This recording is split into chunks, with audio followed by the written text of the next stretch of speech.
Bonjour Monsieur Souchon, je suis parent d'élève d'un petit collège du Livradois à Saint-Dié d'Auvergne.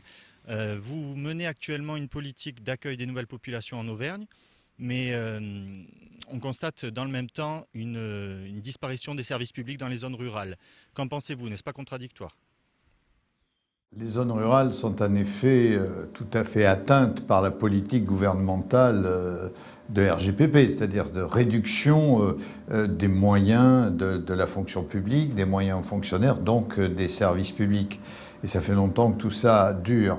Donc effectivement, la région Auvergne conduit une politique de prospection et d'accueil de nouvelles populations, et en même temps, l'État, RGPP oblige, supprime les services au public. Alors, il faut réagir par rapport à cela. Il faut le faire de différentes façons. Il faut le faire de façon politique, d'abord.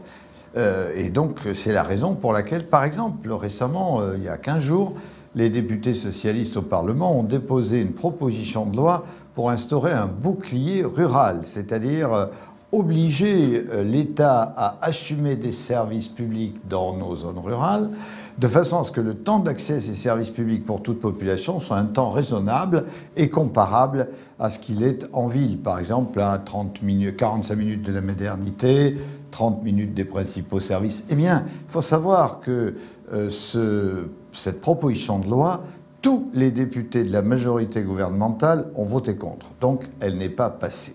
À côté de ce combat politique, il faut mener un combat qui est plus en rapport avec les compétences régionales, qui consiste à dynamiser l'espace rural en soutenant les projets des collectivités. C'est ce que nous faisons avec les contrats de territoire Auvergne-Plus, en apportant des moyens financiers importants aux communautés de communes.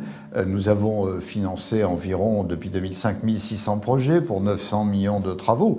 Donc ça contribue fortement à redynamiser le milieu rural. De même, nous avons un programme de soutien au commerce et à l'artisanat sur lequel nous avons déjà engagé 2 500 000 euros.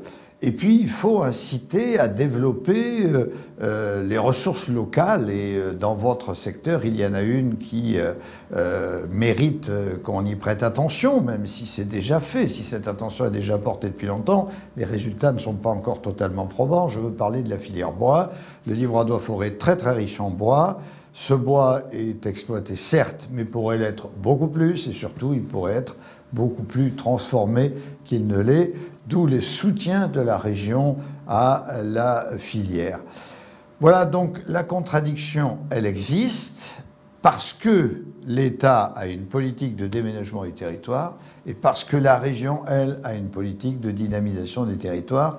Mais après avoir fait ce constat, eh bien, c'est l'action nationale d'une part, régionale d'autre part que nous conduisons qui pourront régler à terme le problème. Le rural a son avenir devant lui, c'est l'espérance que nous avons, c'est la croyance que nous avons.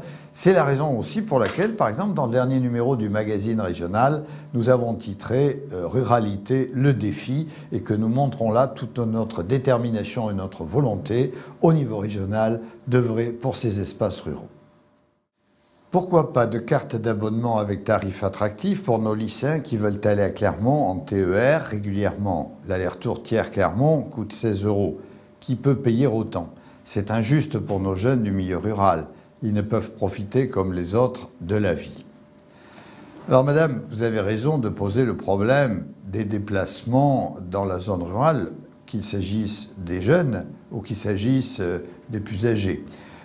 C'est un sujet auquel nous sommes attelés avec détermination au niveau régional, mais très difficile à résoudre.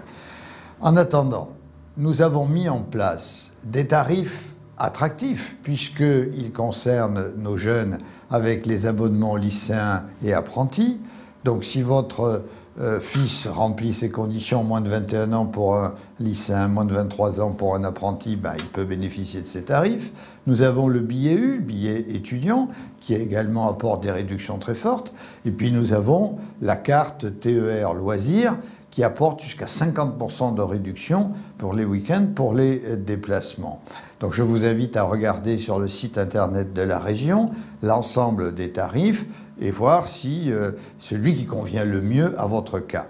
J'ajouterai que ces transports collectifs qui sont trop chers pour les familles modestes, néanmoins, ne couvrent que 25% du prix du billet. Donc on voit bien qu'il y a déjà un effort pour tout le monde, exceptionnel de la région, puisque nous consacrons 92 millions d'euros par an aux transports express régionaux. Mais c'est vrai qu'il faut essayer, par des actions comme celles que je viens d'évoquer, de résoudre la fracture territoriale, donc la fracture sociale, de remettre à égalité les jeunes des territoires ruraux ou les moins jeunes, les populations des territoires ruraux avec les populations urbaines.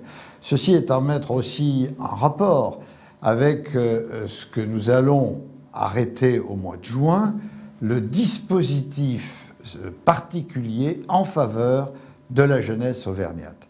Qu'allons-nous faire au mois de juin? Eh bien, mettre en place une série de soutiens, de dispositifs qui prendront place sous le nom PAC Jeunes Adultes, qui seront des mesures en faveur de l'autonomie des jeunes de 16 à 30 ans. Et en particulier, il y aura quelques mesures comme le TER à 1 € pour aller à des manifestations culturelles sur Clermont-Ferrand. Il y aura aussi une carte qui sera délivrée aux jeunes et qui permettra, sous condition de ressources, c'est-à-dire si la famille est modeste, de bénéficier d'un crédit qui pourra être utilisé par le jeune en fonction de ses priorités parmi une liste de prestations dont le transport, dont la mobilité, parce que nous sommes bien conscients qu'un jeune, le vendredi soir, le samedi soir, il a envie d'aller à la ville et qu'il faut que la collectivité l'aide à assumer ce coût de transport pour qu'il ne soit pas trop défavorisé par rapport à un jeune qui habite en zone urbaine. Voilà, madame, les préconisations, les mesures que nous avons prises, celles que nous allons prendre. Et encore une fois, sachez que la région met tout en œuvre pour favoriser l'avenir de sa jeunesse et lui permettre une plus grande autonomie, donc un plus grand bonheur.